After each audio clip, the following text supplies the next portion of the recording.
ሰላም የፈጠነ ሚዲያ ቤተሰቦች፣ የፈጠነ ሚዲያ መረጃዎችን እነሆ።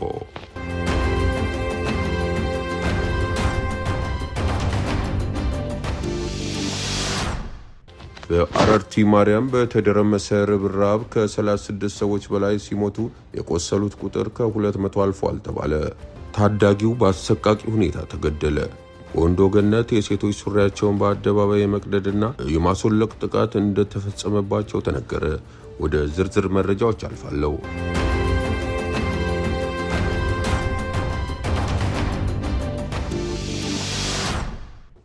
በአማራ ክልል ሰሜን ሸዋ ምንጃር ሸንኮራ ወረዳ አረርቲ ማርያም ቤተክርስቲያን ለግንባታ የተረበረበው እንጨት ተደርምሶ ከ36 በላይ ሰዎች ሕይወታቸው አለፈ።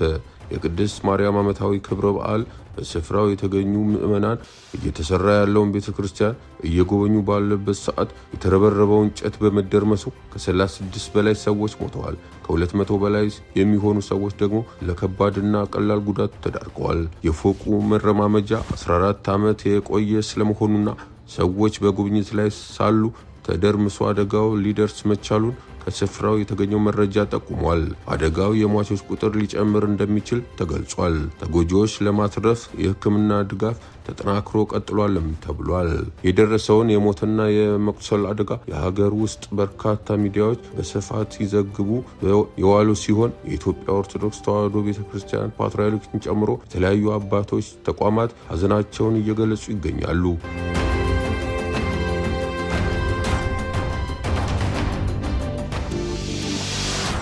በወንዶ ገነት የሴቶች ልብስ በአደባባይ በምላጭ የመቅደድና ሱሪያቸውን አስገድዶ የማውለቅ ጥቃት ተፈጸመባቸው። ይህ የተፈጸመው መስከረም 22 2017 ዓ.ም ሲሆን ጥቃቱ በሌሎች ቀናትም ሲፈጸም እንደቆየ ተነግሯል። ከስፍራው የተገኘው መረጃ እንደሚያመለክተው አስገድዶ የማውለቅ ወንጀል የተጠረጠሩ ወደ 16 የሚጠጉ ግለሰቦች በቁጥጥር ስር መዋላቸውን የከተማው መስተዳደር አስታወቀ። ሴት ልጅ ሱሪ እንዳትለብስ በሽማግሌ ተወስኗል በሚል ሽፋን ወንዶች የሴቶችን ሱሪ ከመቅደድ እስከ ማውለቅ ሲያስገድዱ ውለዋል ነው የተባለው።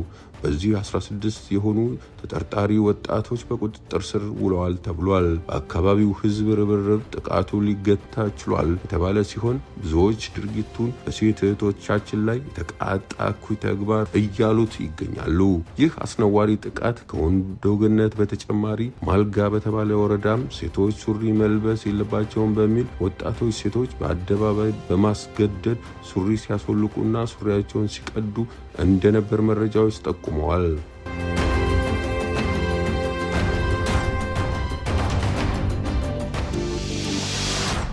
ልጃቸውን አንገቱን ቀይተው ገድለው ቤታቸው ፊት ለፊት የሚገኝ ወንዝ ዳር ጥለው ተገኝቷል። ይህ ጭካኔ የተሞላበት ተግባር የተፈጸመው ኢትዮጵያ ውስጥ ነው። ልጁ የ7 ዓመት ሕፃን ነው። አብዱል ጀሊል አብዲ ይባላል።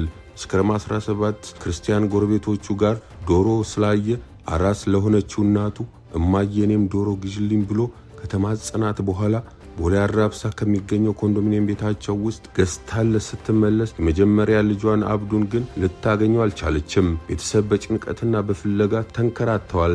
ማግኘት ሲያቅታቸው ልጃቸውን አፋልጉኝ፣ ግራ ገባን ብለው የተፈጠረውን ለሕዝብ አሳውቀው ነበር። ይሁን እንጂ የልጁን መገኘት በተስፋ ሲጠባበቁ የነበሩ ወላጆች አንገቱ ተቀይቶና በአረመኔዎች ተገድሎ ከጎረቤታቸው ፊት ለፊት የሚገኘው ወንዝ ዳር ተጥሎ ተገኝቷል። ጭካኔ የተሞላባቸውን እንደነዚህ አይነት እኩይ ተግባር ኢትዮጵያ ውስጥ በሰፊው የተለመደ ነው ያሉት አስተያየት ሰጪዎቹ ወንጀለኞቹን በቁጥጥር ስር በማዋል የማያዳግም እርምጃ እንዲወሰድባቸው ጠይቀዋል።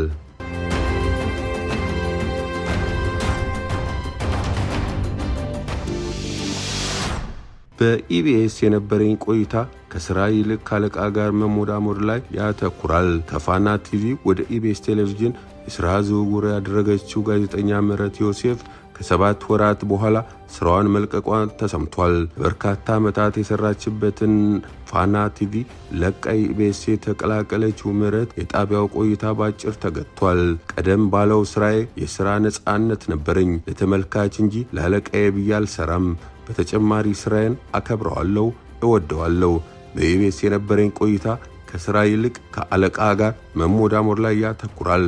ይህ ደግሞ ከኔ ባህሪ ጋር ባለመሄዱ ስራዬን ለመልቀቅ ተገድጃለሁ ስትል ተናግራለች። ምህረት ወደ ኢቢኤስ ከመግባቷ በፊት ለ7 ዓመታት የሰራችበትን ፋና ብሮድካስቲንግ ኮርፖሬሽን ለመልቀቅ ከፍተኛ መስዋዕትነትን መክፈሏን ገልጻ ብዙ ባቀደችበት ጣቢያ የጠበቀችውን ያህል ባለመጓዟ ማዘኗን ጨምራ ተናግራለች።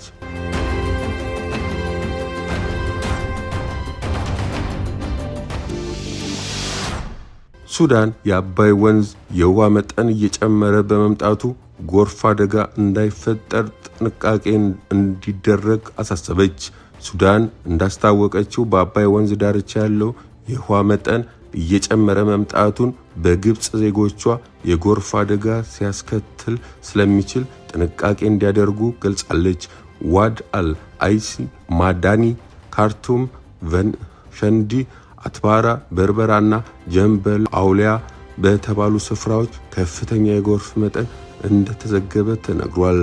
በሴናር፣ አልጀዝራ እና ካርቱም ግዛቶችና በነጭ አባይ ዳርቻዎች የጎርፍ መጥለቅለቅ መድረሱን የተነገረው ባለፉት 2 ቀናት በሱዳን የሚገኙ በርካታ ክልሎች የአባይ ወንዝና ገባሮቹ ከቪክቶሪያ ሐይቅ የሚፈሰውን ነጭ አባይ እና ከኢትዮጵያ ደጋማ ቦታዎች የሚመነጨውን ብሎ ናይል ውሃ እየጨመረ በመምጣቱ የጎርፍ አደጋ አጋጥሟቸዋል። ይህ በእንዲህ እንዳለ ግብጽ ኢትዮጵያ በግድቡ ምክንያት የታችኛውን ተፋሰስ ሀገራት ሊያገኙት የነበረውን ውሃ በማስቀረት ጉዳት አድርሳለች በማለት እየከሰሰች መሆኗን የሚወጡ መረጃዎች አመልክተዋል።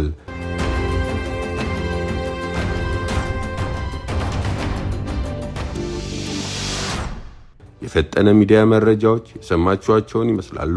አብራችሁን ስለቆያችሁ እናመሰግናለን። መልካም ጊዜ ሆነላችሁ።